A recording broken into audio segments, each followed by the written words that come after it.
G'day Marino, thanks for the comment, mate. So, how do you invest for kids? I'll give you a couple of ideas. This is general advice, of course. Make sure you do your own research and make sure that you get some advice tailored to your specific situation. So, Marino's comment was, what are your recommendations for investing for kids without getting smashed with tax either now or in the future? There are probably two main considerations that most people do. I'm going to add in a third for good measure, and I'm also going to explain to you why that isn't necessarily a great idea and show you the pros and cons associated with each. Let me flip the camera around and show you how this works. Okay, so I've got a quick diagram here. So there's basically three options that we've got. So some people use an offset account against their mortgage to use for kids savings. Others utilize a family trust and others use what's called an investment bond. I'm going to run you through all three and some of the pros and cons to consider. So the first one, which is probably the most common, but it is also the one that I dislike the most, is that simple maths is that if you've got money and you've got a principal place of residence mortgage that you're paying in after-tax dollars, then this mortgage is basically, let's say you've got an interest rate of 6.5%, you've got to earn money, pay tax to then pay your 6.5%. That's costing you about 8.5% pre-tax in order to have this mortgage. So simple maths is put all of your savings, including the kids' savings, into an offset account, and that's going to provide you with a net benefit. The issue is that if you've got a single offset account, it's all mixed in with all of your other savings. So there isn't really a lot of segmentation. And what this often means is that we end up borrowing from this account for various purposes, whether it be kids' education or so on and so forth. And in many cases, we can have the temptation of spending more. And this is the reason why offset accounts exist, guys. The banks aren't in the business of giving away free money. They are in the business of making interest and making profits. And that is illustrated by the fact that they make billions of dollars in profits. So the reason why they provide you with this functionality because of the ease of access to this money. And for many people, they actually don't get the benefit of an offset account. And when using that for kids' savings, I think that also is quite dangerous. Now, the second option is using a family trust. And in a nutshell, a family trust is a structure that is established for the purposes of holding assets, providing you with the discretion over any income or capital gains that these assets produce, giving you control and flexibility about how you distribute that to beneficiaries, whether that be you, your significant other, or your children.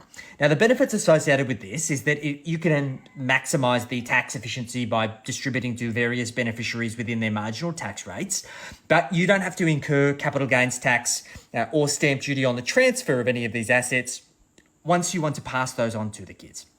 The downside of this is that it does come at a cost, right? For most people, it's going to cost them at least a few grand in order to set up a family trust and probably a couple of grand a year, give or take, to run the trust. So there needs to be a certain amount of assets in the family trust for it to be viable. The third option, which is very popular with a lot of our clients, is what's called an investment bond. Now, an investment bond is actually an insurance product, and it's what's referred to as a tax-paid investment, okay? So we have the ability to put money into this investment bond in after-tax dollars, but any investments that we make inside the investment bond, and usually it's going to be invested in an index fund or in a diversified fund, much like your superannuation, let's say, that gets taxed at a maximum of 30% tax, okay? And the benefit of this, let me just put in a couple of notes here. So we get 30% tax on earnings. So if you're on a higher marginal tax rate, let's say you're earning over 200 grand a year, this is likely going to be more tax effective than owning investments in your own name. But the real benefit here is if we hold the investment bond for more than 10 years, it is zero capital gains tax. There is zero additional tax that needs to be paid. And that is also on any ongoing contributions that happen. So we can, for many of our clients, they set this up, they continue to contribute to it on an ongoing basis. They transfer it to kids later on down the track. They can keep contributing to it. It will still pay 30% tax on earnings, but there will be no tax on any additional drawdowns that come out of that particular investment from 10 years or onwards.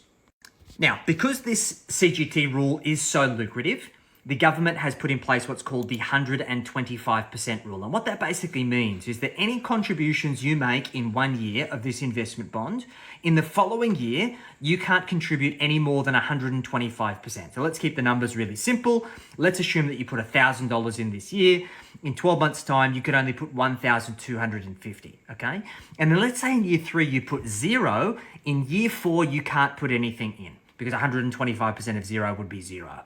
And if you did breach the 125% rule, you would reset the 10 years back to zero, okay? So we never want to breach that, because then basically you lose all of the benefits that you've accrued along the way.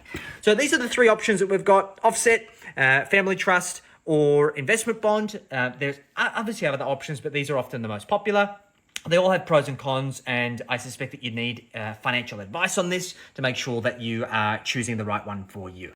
I cover off all of these strategies in my first book, Enjoy the Journey, Creating Wealth and Living the Life That You Desire. If you want to grab it, you can jump on my bio. It's one of my 3 best-selling books.